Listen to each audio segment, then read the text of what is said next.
Hello and welcome to the Daily Racing Form webinar about handicapping Keeneland's opening weekend, sponsored by Keeneland. I'm your host, Peter Thomas Fornatale, back with you alongside Mike Hogan, DRF Director of Product Marketing. You can find him on Twitter at DRF Hogan. Mike, how are you doing today? I'm doing great, Pete. This should be a really fun one. I always love the start of the Keeneland Fall Meet. It's a terrific meet, year in, year out, a magical place, one of my favorite places on planet Earth, in fact, and we're going to be joined by two special guests to help us talk about this opening weekend. First of all, I'm going to introduce this man who's familiar to probably basically everybody anyway, but that's not going to prevent me from doing the flowery introductions like I like to do. He's a Louisville native. He covers Churchill Downs and Keeneland for Daily Racing Form, as well as covering special events at places like Turfway, Gulfstream Park, and Arlington. He's been with Daily Racing Form since 1992. He is Kentucky correspondent and handicapper Marty McGee. Marty, how are you doing today? I'm doing good, Peter. How are you? I'm doing very well. I'm doing very well. I know what a busy day this must be for you guys with the meet going on. Let me say that Mike and I and everybody out there in the audience really appreciate you taking time out to join us today.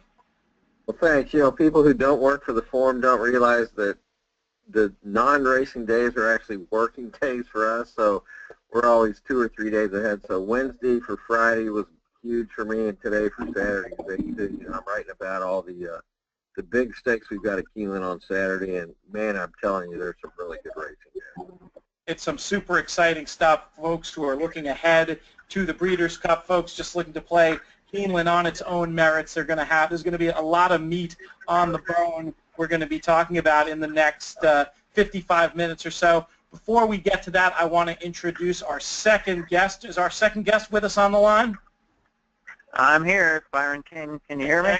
Excellent. Yes, this, of course, Byron King, DRF handicapper, Eclipse Award winner, worked for the DRF since '95. Been on our DRF Players podcast before, but the first time we've had the pleasure of having Byron join us in one of these webinars. Welcome to the show, Byron.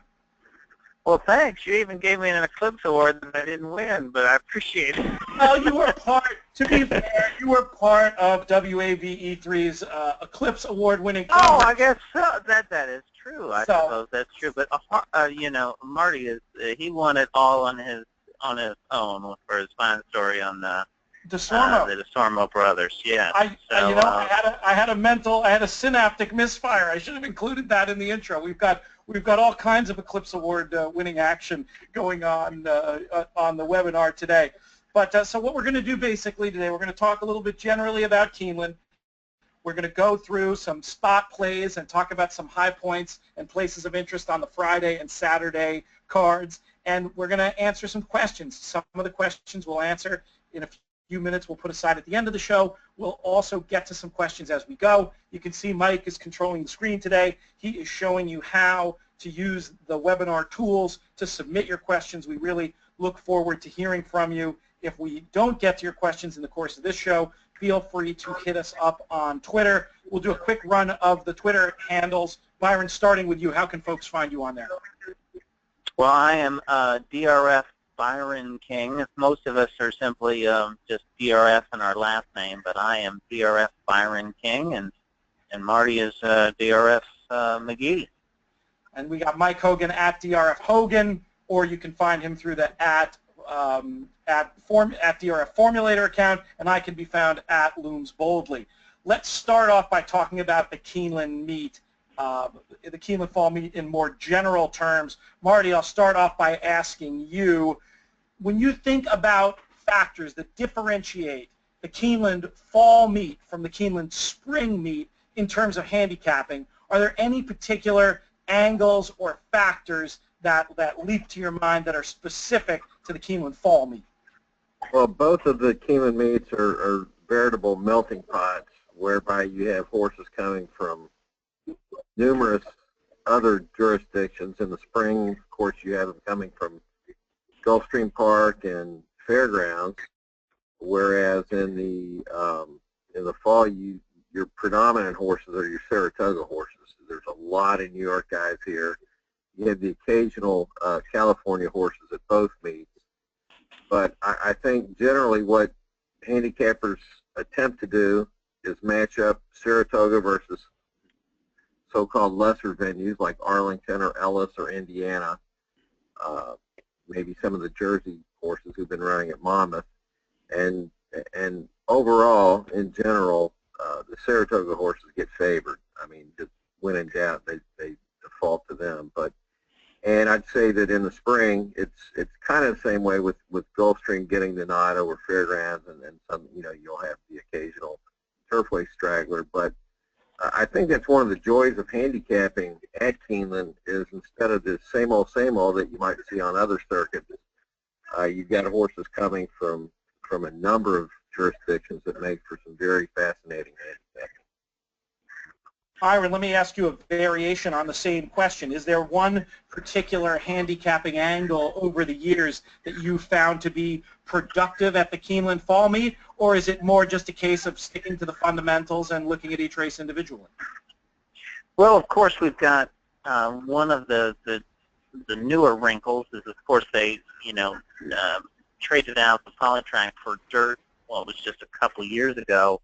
So you've had 2 fall meets of dirt racing, which of course has changed things. But I've been surprised over the years to see that Arlington horses can still come down here and still run well, often at overlaid prices. I think that sometimes people don't necessarily, they wonder how they might do coming off the poly track there to run on the dirt.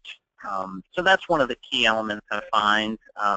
Obviously, too, you have this year, and I think this bears watching, and I can't really put my finger on why it's been the case, but this September at both Kentucky Downs and Churchill Downs, we saw a lot more Ellis Park-based horses that were successful, at least in comparison to past years. There were just a lot of good horses that stuck around Kentucky this summer as opposed to went up to Saratoga. So it wouldn't surprise me to see horses from Ellis and or Churchill, the early parts of that meet, and Kentucky Downs come and run quite well at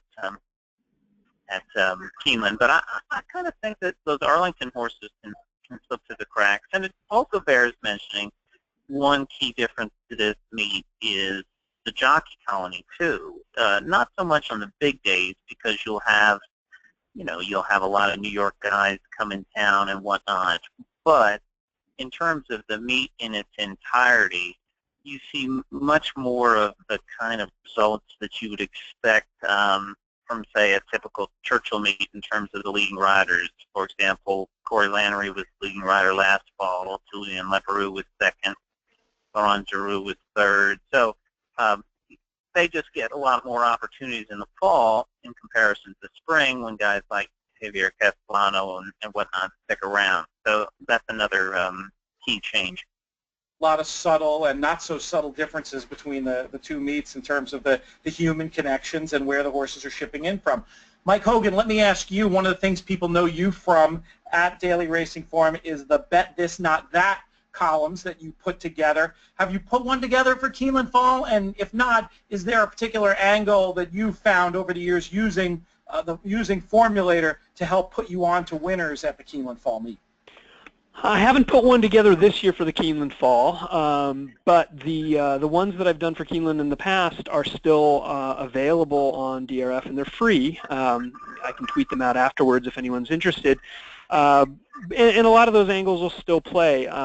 One of the things that I find, there tends to be certain trainers, just like Saratoga, just like some of these other boutique meets, certain trainers that target and seem to excel at Keeneland, while others maybe use it more as a prep for an upcoming race and potentially will struggle. So that's where I like to look. I like to look Keeneland-specific trainer stats, and regardless of whether it's dirt, turf, synthetic even, I think it speaks to the class of horse that often trainers will send down to these meets.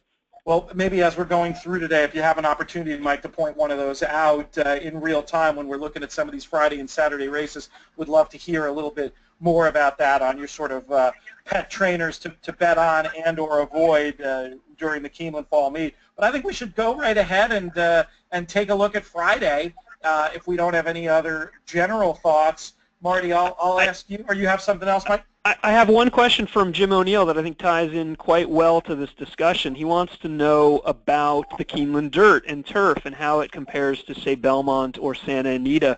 Are there surface differences that he should consider in his handicapping? Well, I'm going to defer to Byron after I make a quick comment. You know, before we had the polytrack here in '08, there was just a big bias on the dirt rail, on the dirt that would often pop up, and that was toward the rail and toward the inside. So I'm hearing some ambient noise there. Yeah, maybe Byron. I wonder if you're getting some background noise there. Can you maybe mute that mic for Byron when he's not talking? You have that ability? I don't, unfortunately. Okay, but yeah, I think, and now since we came back with the dirt a couple of springs ago, there has not been that pronounced bias. You see horses winning from anywhere, and I think it's generally true of the turf too. And I'll defer, as I said, Byron. Well, I certainly agree with Marty on this. You know, it's there was back in the old days. Everybody always says Sinister Minister. You know, they bring him up when he won the Bluegrass, and what was a famous upset. You know, but it's been my experience this track, like all dirt tracks, you know, tactical speed and being forwardly placed. It's true. It's just about every dirt track in the country is an advantage, but I can't say that it's any more speed biased than any other dirt track. I think you've got. I think it tends to be a pretty fair surface, but naturally horses that have that running style are preferred. But you know, I have not noticed in its meets to be you know, particularly biased one way or another, other than in just those general terms. It does seem that certain horses, and Tepin, who we'll be talking about in a little bit, comes to mind, do, as great as their form is other places, take yet another step up when they get their hooves on the Keeneland turf. Are there any particular attributes, Byron, why you think that might be of the Keeneland turf, whether it's the base of soil under the grass or the turns, or is it just one of those things? Well, you know, I think from what I've been told is I think Keeneland has more of a sandy base to its turf course. But I think in the case of Tepin last year, you know, she also is a filly that likes giving the ground. And Keeneland is a track that, because of the short duration of its meets, it is less frequently will they take races off the grass. So I think you get to see horses that have an affinity for wetter going will excel. Plus, I think it's also a little bit the time of the year that we get a little more rain in April and in October than in other parts of the year in Kentucky. So I think a lot more of it has to do with simply the ground just maybe having a little more give in it, and if that kind of horse likes that. That makes a lot of sense. You hear that a lot when folks are studying the form in UK races. They'll talk about a horse being an autumn horse. I think sometimes really what they're referring to is the kind of ground a horse is more likely to get. So that definitely resonates with me. All right, without further ado, let's take a look at Friday's card. Marty, we're going to start with you. From a wagering perspective, is there one particular spot or sequence on this card tomorrow that you're looking forward to attacking? Well, I don't know, but in general, I'm a sucker for the multis. I mean, I've wasted so many winners in my life. I should be put in jail for it. But I think that I'm scanning down here on the overnight. I think AP Indian, he's pretty much a slam dunk in the in the Phoenix, I mean, which is not going out on a limb. As we all know, he scratched from the Bosberg to run in this race, avoiding the flop. And I did have a chance on Tuesday morning to talk a little bit with Joe Bravo about AP Indian. And so he, you know, he's going to be 3 to 5 or so, so big deal. But I'll probably fashion some lates, some pick 4s, maybe a pick 5, pick 3s, whatever, you know, however it comes up. And because the races that sandwich it, both the 7th and the 9th, the Alcibiades are way wide open. So I think it's a good opportunity, even if you do have a so-called free space in these multis. You know, sometimes they'll still blow up. So that's what I'm going to try and do. Maybe we should look at those races around this sequence and see if you guys have any specific thoughts for folks about the. Are you going to the beginning of the late pick 5 there, Mike? Was that what you hit? Perhaps, I don't know. I mean, if there's anything to talk about, the 6th race is a very interesting, wide open 2-year-old filly maiden special weight. That I had a couple things that I might want to point out, but if we want to focus on the pick 5, let's look at the late pick 5. I mean, I love that idea of using AP Indian as an anchor, like Marty suggests, and maybe coming up with some prices in the surrounding races and having a chance to take a nice swing at it. Well, I know in the 6th race there's a filly I really like. She's a Shackleford filly trained by Dale Romans. And Dale sometimes gets really well bet and with first-timers, and this was the case with number 4, Ethylene, at the September meet at Churchill. She didn't run that well, but she does have the race under her, and she stretches out and she draws inside with Saiz. And I think that 8 to 1 on the morning line is going to be a real nice price on Ethylene in the 6th race. I'm so glad you mentioned her, Marty, because she was one of the horses I wanted to focus on. And we'll take a look at some of the trainer stats for Dale. Last 5 years with all first-time starters, he's only 10%. That's a little lower than most of his regular stats.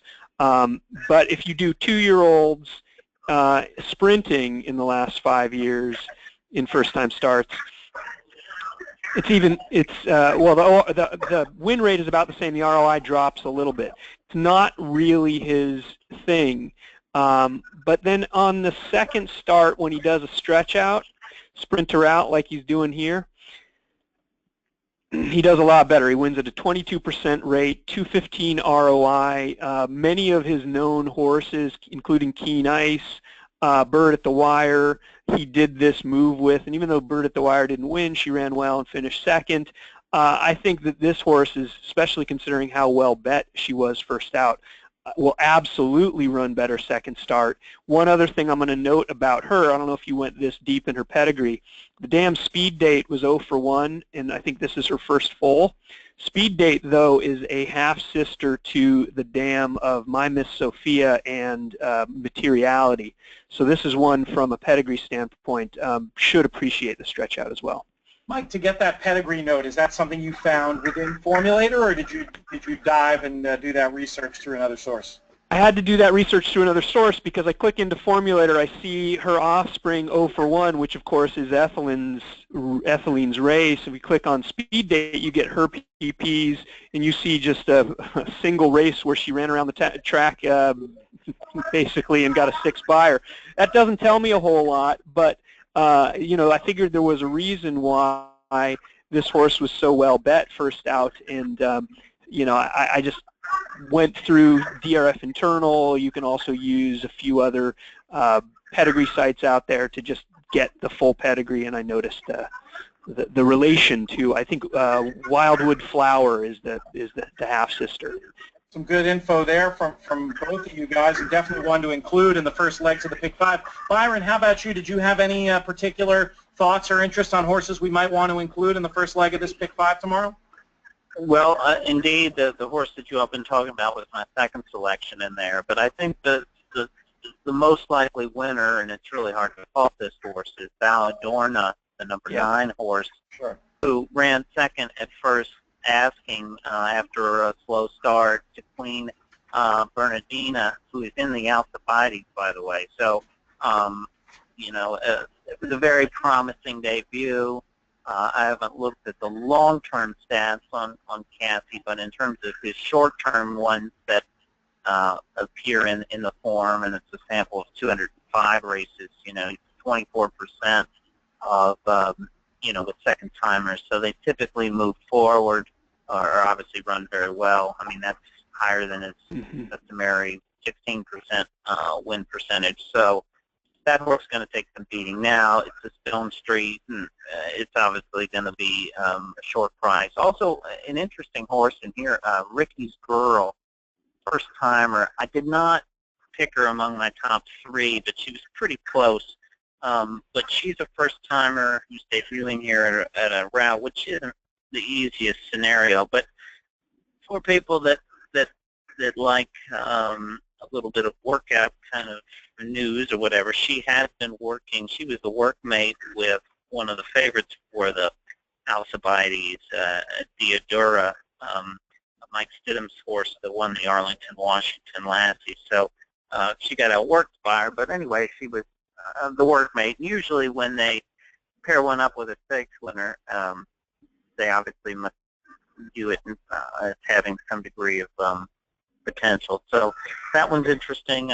Moonlight Sky, I think, is another, but I think you guys have pegged a lot of these. So one thing I will mention about pedigrees, for those that do like to look it up, and it's a rather easy way to find, if people like to look at the catalog-style pedigrees, if you just go to Google and you put in a dam's name and you put it close, and then you type the words first dam.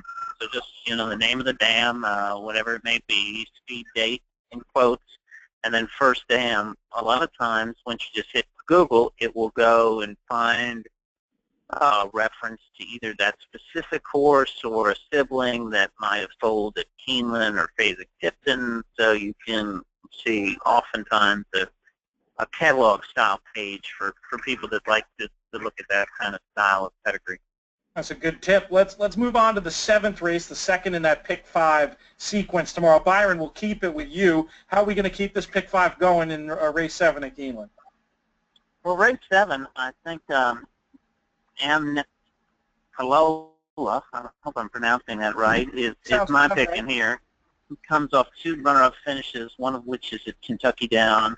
A very nice effort that day. This horse is in good form, is relatively lightly raced, and it's a 3-year-old. And I prefer her to Walking the Kitten, who is this horse had such a history of losing at short prices. And I thought at Kentucky Downs, it looked like last time when she ran, it looked like she might have finally found one other than Field she was going to defeat, but she somehow managed to be the bridesmaid again. So, I just have no desire to be Walking the Kitten. So I'm on the number 1 horse, however you want to pronounce it. That's great. I got a question for both of you guys. What do you think of Lotta Lolly in here? I was making a case for her primarily off of 2 things. Well, 3 things. That win at Ellis Park, I don't know if you guys have looked at how that race has come back, but if you go click on the race and you go to next race, that race came back ultra live. Not only some next out winners, but some others that ran really well and finished second in that field. So she beat a productive race, then stepped up into the N1X against Walking the Kitten. Perhaps maybe didn't like the Kentucky Downs surface. If you go back to her lone race at Keeneland, it's arguably her best race on her PPs. And then the other thing you'll note, if you click on the dam, you'll see 40 Grand has produced a pretty good one. It's taking a second to load. But if you scroll through and see some of her siblings, you'll note one that jumps out at you. She's a full sister to Square Eddie, who, of course, primarily known not necessarily for running on the turf, but the blood is there, and she's another lightly raced one that I thought might make some noise at a price. Well, I'm definitely using Lotta Lolly, Mike. I mean, I've got her picked 3rd in my Hermes picks on our selectors page, and if you go back to her race in the spring where she got beat a nose, I mean, it was like an inch. It was one of those races where you thought she won. So I think, generally speaking, a horse that's run well over the course, they're pretty good to back. I mean, Mike Battaglia, who makes a line at Keeneland, has made her 15-1. I don't think you're going to get that. I think she'll be single digits. She's got Giroux, who's quickly become a fan favorite at Keeneland, and she's drawn well inside, and she's got the back page of the good race at Keeneland. So I think 8-1 is more realistic. I will be using her in my multis, but if this as a standalone race, I think this is a prime opportunity to do what I like to do a lot, and that is to key a horse second or third and fourth in the supers, and that, of course, is number 10, Walking the Kitten, who, as Byron referenced, had many opportunities to get through conditions. She keeps coming close, so that's a wagering angle that I love to use, is key other horses, and I'll use the 1 and the 3 primarily here, and then use Walking the Kitten in various increments, second, third, and fourth, or just kind of try and hit a home run at some point, and kind of sprinkle in some other ones underneath her. Love that idea. Very clever of the underneath super key. Great way to get involved in that pool. Let's move along to the 8th race at Keeneland. We were talking about it a little bit before. AP Indian. Byron, would you spend any of your multi-race play against AP Indian, or is this a single and move on situation for you? Well, he sure does look really strong in here, and for that matter, I think he's shown himself to be the elite East Coast sprinter of the year, with perhaps, only joking, maybe having a claim to that fame.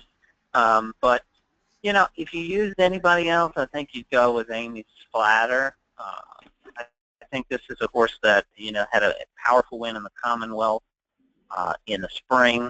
And then they got a little ambitious with him. They tried him in the Met Mile on the day when Frosted ran like freakishly, just amazing. And then last time was a turf race. So he kind of gets a couple passes, I think, for those failures. So I think if there's anybody else that you use, I think it would be him. The rest of the field, quite honestly, is just not all that distinguished, in my opinion. And I really couldn't give a push to any of the others.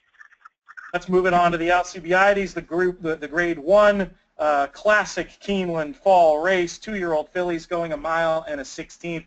Marty, who are our A-level contenders in this race for multi-purposes? Well, who aren't? I mean, this is one of those races where, I mean, you can maybe throw out, let's see, I'm scrolling down, you can maybe throw out Cold Hearted Pearl, she'll be 50-1 or so. Wesley's horse, price too high, the 9. I don't know if she'll pay much backing, but otherwise, I mean, you've got the Arlington Martian and Lassie Winter Diadura, 5-1, that's pretty good. I'm going for a stranger in here, a horse who really got a lot of talk up and really a lot of pre-race building coming into the Pocahontas. That's number 2, Sully's Dream.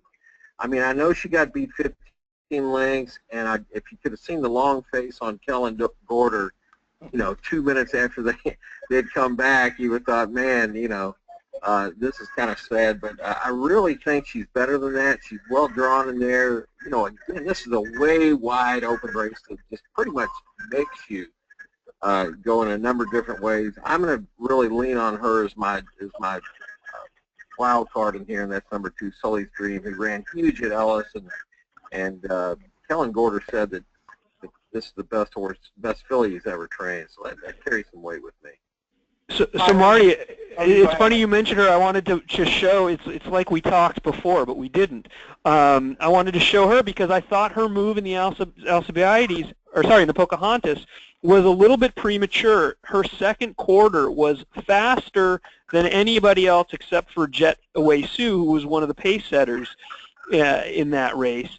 She walked out of the gate essentially, or almost walked out of the gate, and then sped up in the second quarter. That is not really the sort of move that wins a race like that. The first time going long, I thought she could absolutely improve, and I thought it's the kind of race that actually is a lot better than how it looks on paper. Yeah, she's going to be a long shot too. I mean, the 12-1 is pretty legit. I mean, there are people in the know who, like you, Mike, kind of see through that. And like I mentioned, she had a lot of build-up before this race, and perhaps deservedly so. Yeah. Well, I'm sorry, I didn't mean to talk over you guys, but it should mention that the Pocahontas was run in the mud at Churchill, and the weather, by the way, just all week is supposed to be very, very nice in Lexington. So, we're looking at a fast track and firm turf.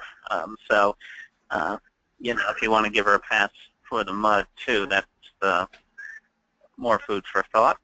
I like it. Anybody else you'd want to include in your multis here, Byron? Well, to be honest with you, I really like the Diodora horse.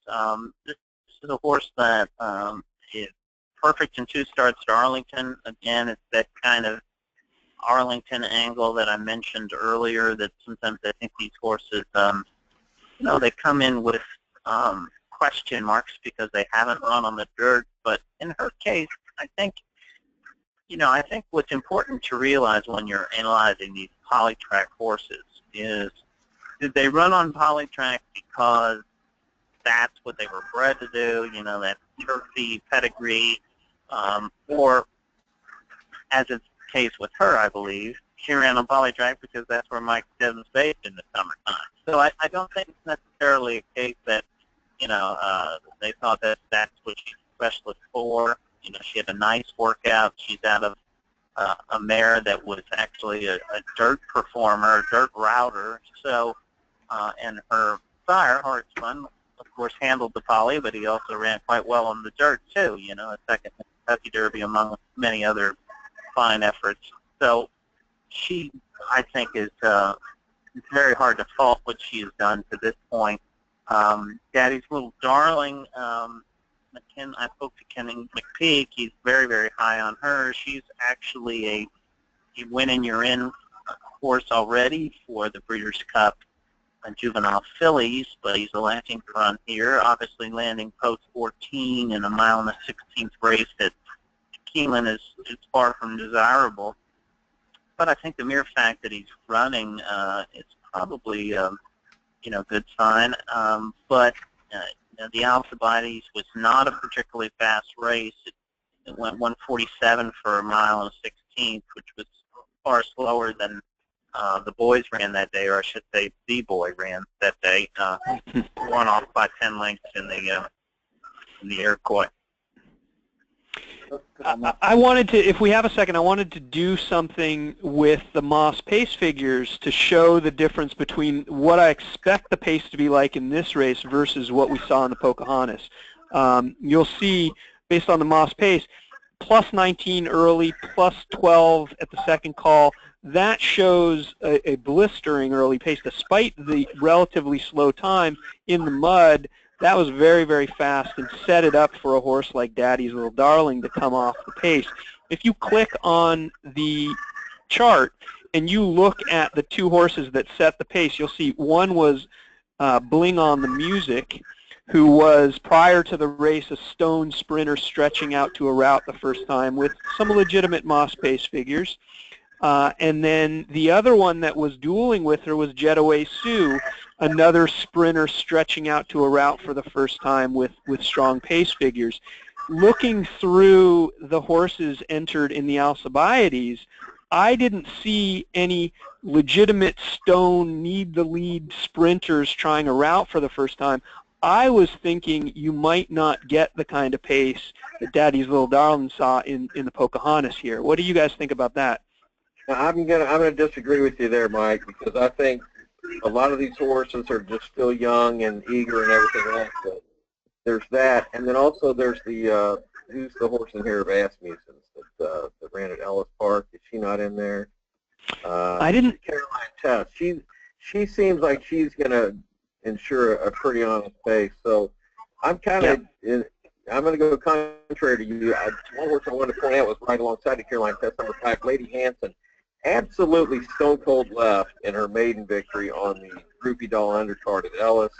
Ran creditably at Kentucky Downs, turf to dirt, and Saiz again on another live long shot. I'm going to be using her in there.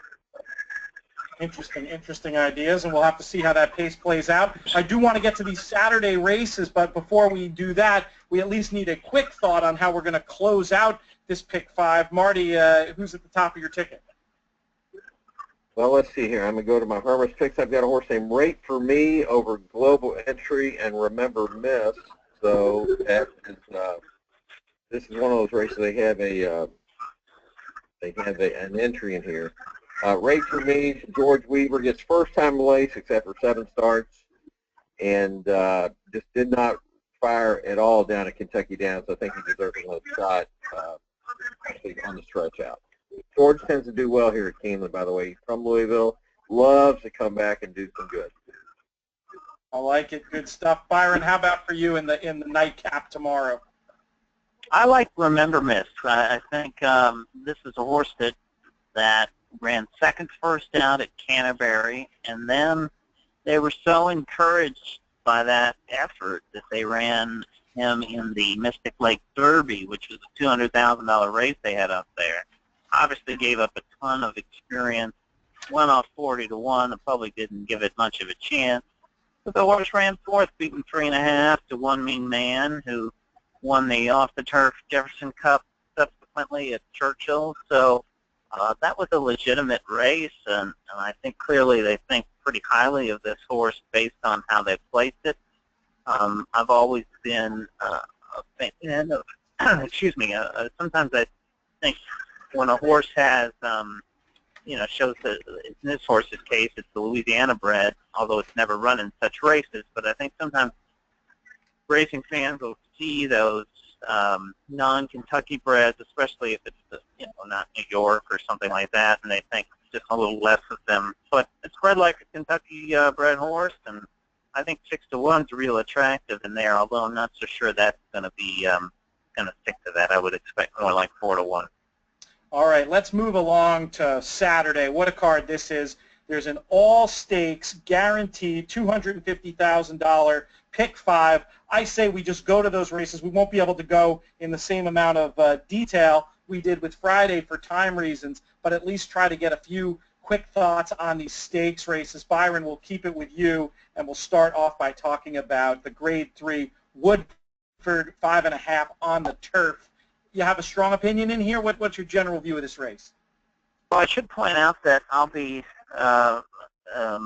give myself a plug, but I'll be writing from my Saturday column in the forum. I'll be analyzing the Pick 5 here, so if anybody wants to further peruse some Pick 5 thoughts, they can check that. But Beautiful. I think this first leg is the one you got to spread the most in. I think there's a number of horses in here that have the potential to win. There's very little separating them.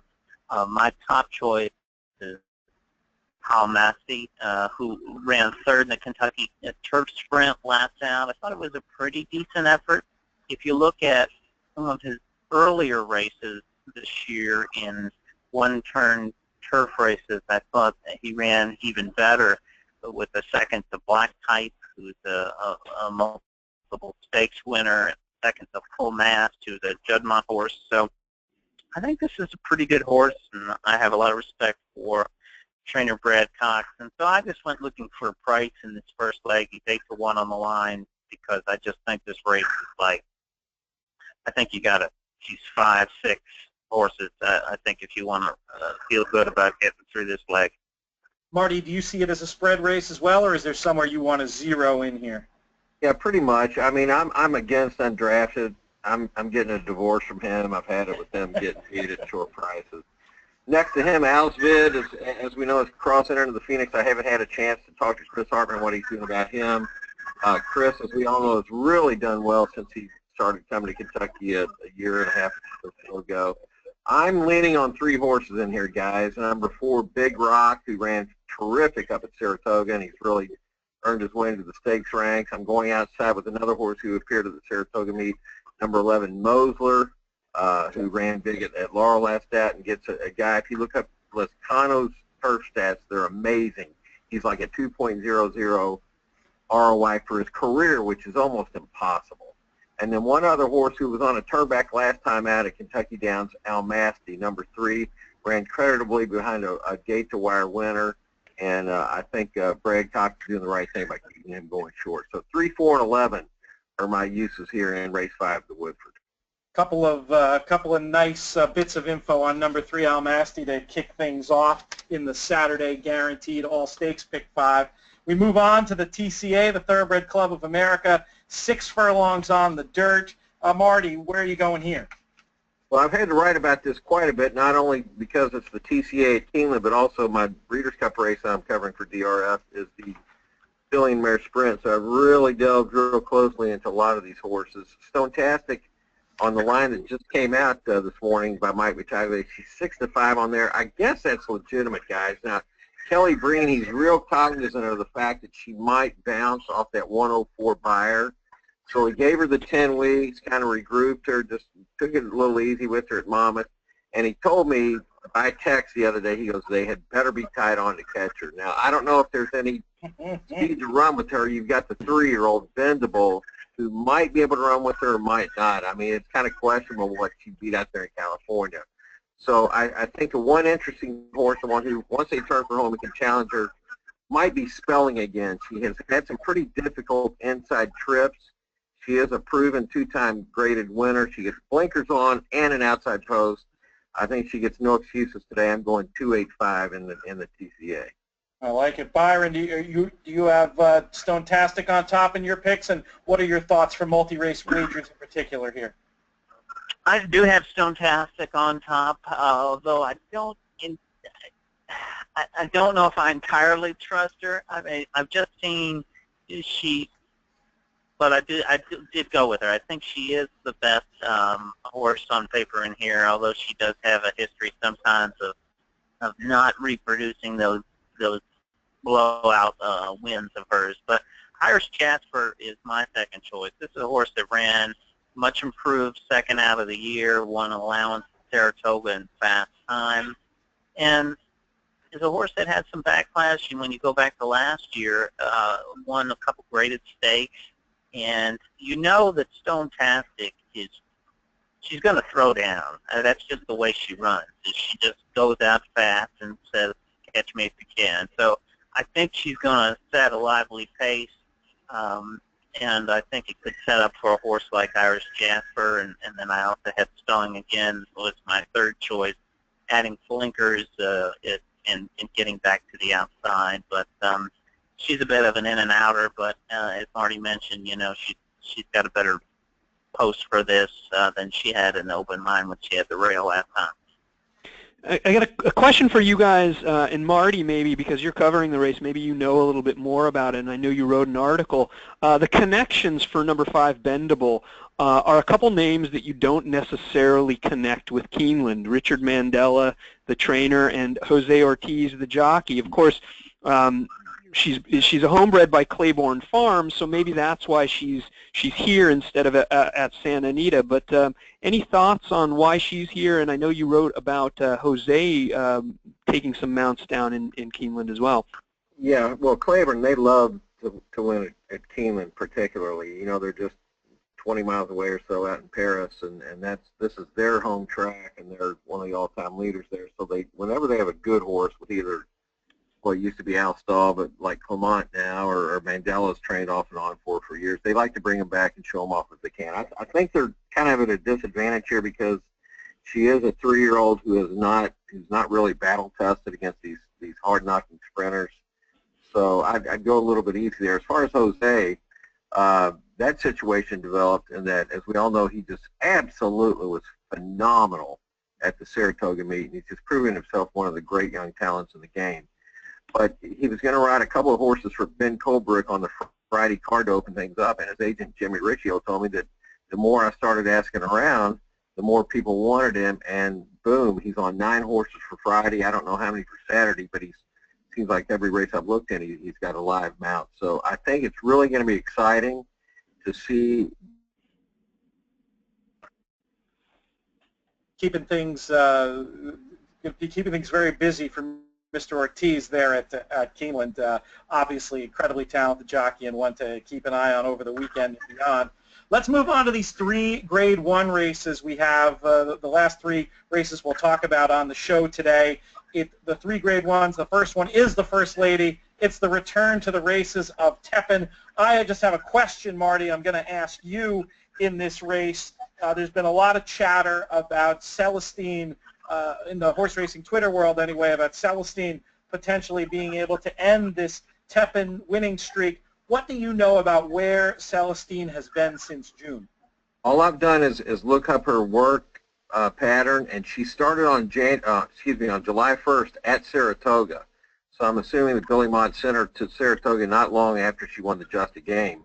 Now, you would have assumed in a 4-month period, guys, that she would have had a race in between. I haven't had the chance to talk to Bill or his local assistant, Kenny McCarthy, about why that is. But you can just look at the work pattern. She's had a couple races a month, every month. So it's not like she's been off for any substantial period of time for anything. So I'm thinking that they just wanted to maybe use this.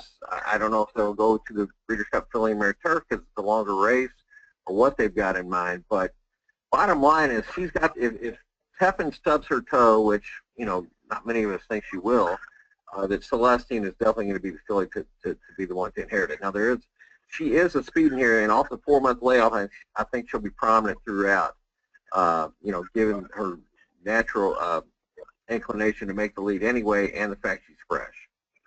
The one thing I do note when I show lifetime works in Formulator and merge the workouts, you're right that her first work after the Just a Game was on July 1st, and then she worked on July 12th, but there's a good 5-week gap between the July 12th work and the August 18th work. Maybe she got sick, maybe something happened, and Mott maybe had to take a step back with her. I wonder if that's why we haven't seen her for a few months.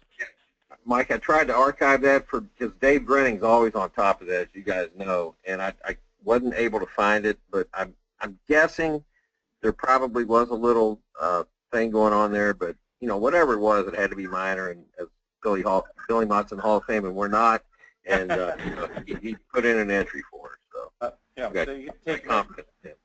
That makes perfect sense to me. Byron, how about you? How much of your ticket is going through Teppan in this race, in multi-race wagers? Well, I think, you know, obviously Teppan's your A in here, and I think many people will choose to single her. I just think that I would use Celestine as well as a backup, just because if by chance Teppan is beaten, and I'm not predicting that she is, but if she is, it's gonna kill a lot of tickets. So, you know, you could potentially get a really nice return if Celestine could come through. Some of the others are solid horses, but I don't see them as necessarily being good enough, to be honest with you. They just the Euros forms, you know, that they don't blow me away, and you know, Onus has done her better running at Laurel compared to some other tracks. So I think those are I wouldn't go any more than 2 deep in there.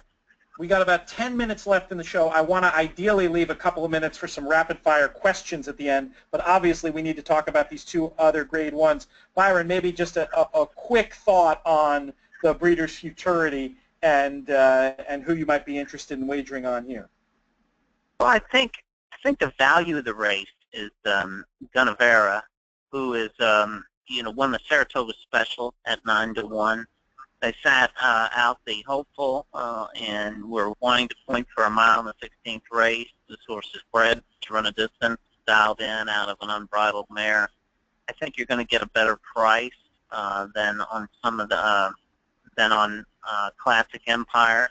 They both, if you look at their best races, they both have run eerily similar races. They both beat Recruiting Ready, Gunnevera by a length, and Classic Empire by 3/4 of a length. So I don't think there's a whole lot separating them, and I think you're going to get a better price there. That's kind of the way I saw it. I prefer experience in races like this, and all those, there's 3 graded winners here that each have between 3 to 4 starts each, and I think that's going to prove key in a mile and the 16th Grade 1. Marty, what are your thoughts here?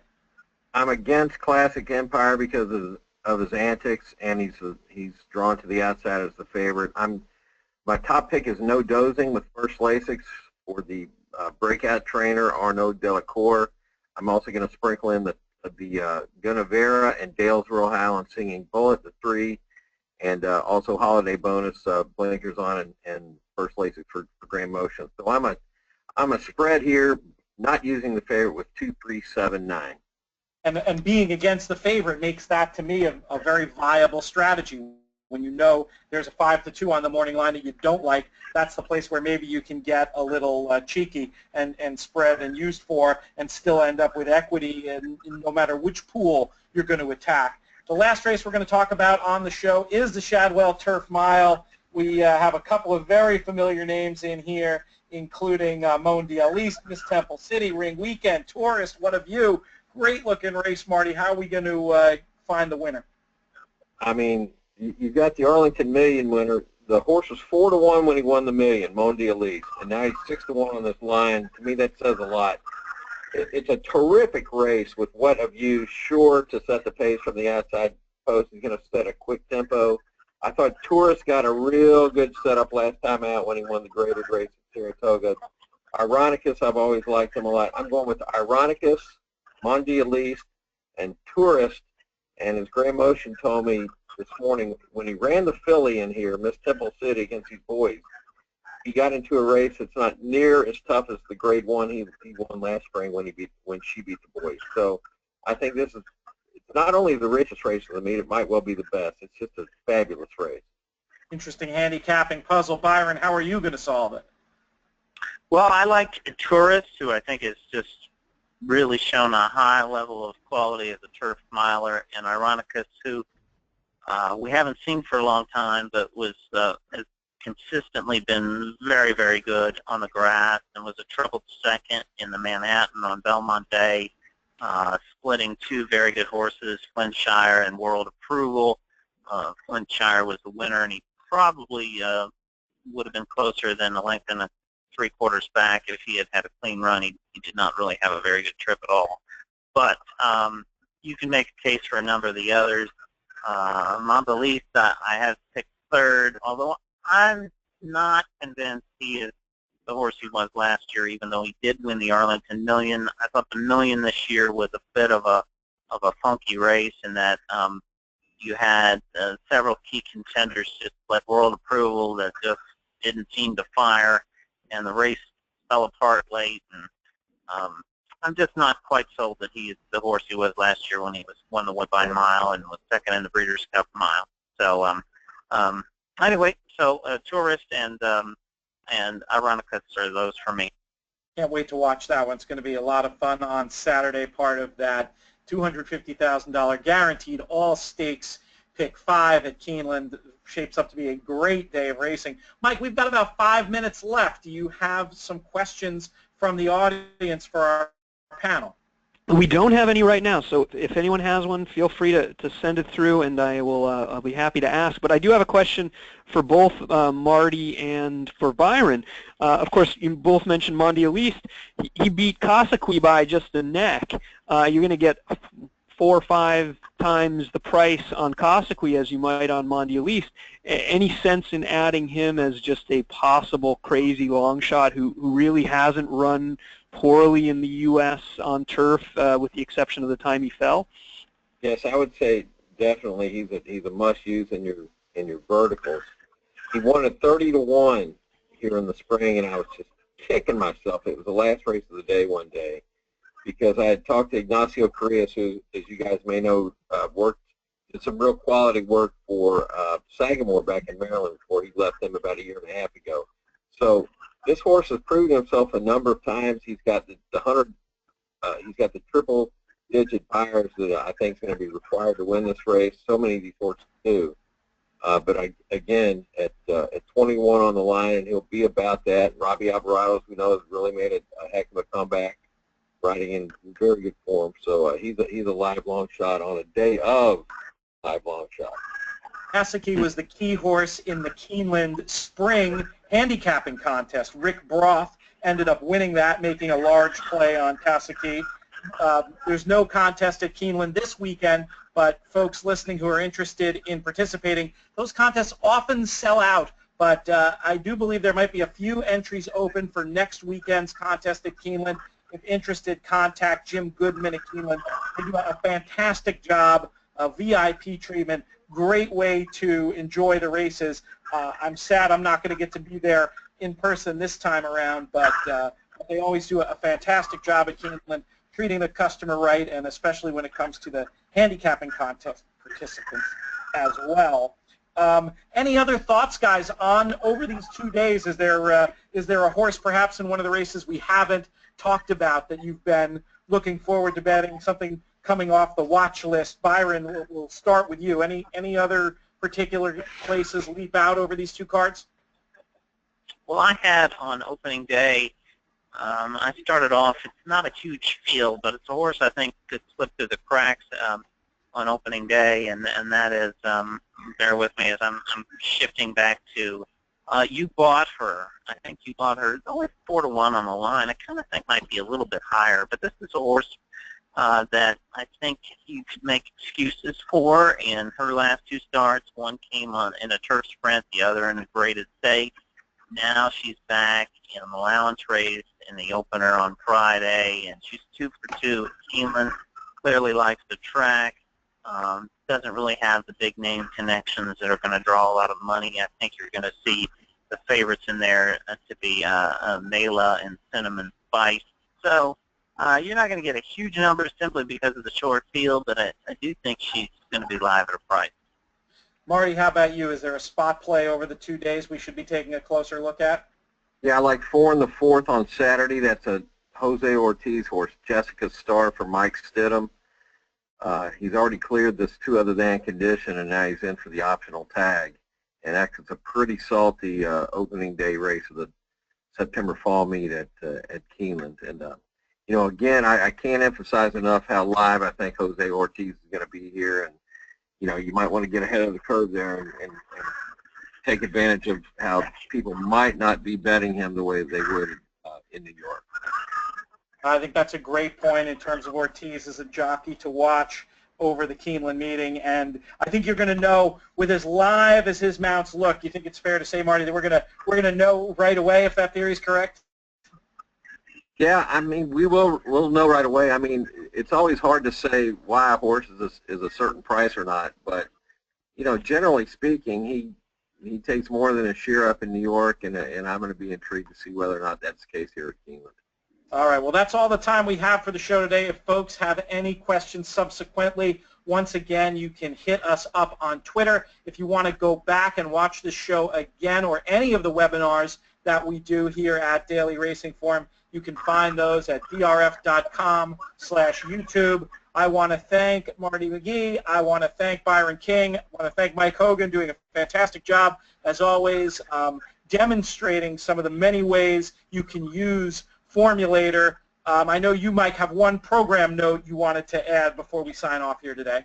Yeah, we're doing another one of these, not with Marty and Byron, but tomorrow Pete and I will be doing one with Mike Beer and with Maggie Wolfendale, looking at Belmont's loaded card on Saturday, featuring, of course, the Jockey Club Gold Cup, as well as, I think, 4 other graded stakes. So same time tomorrow, join us for that.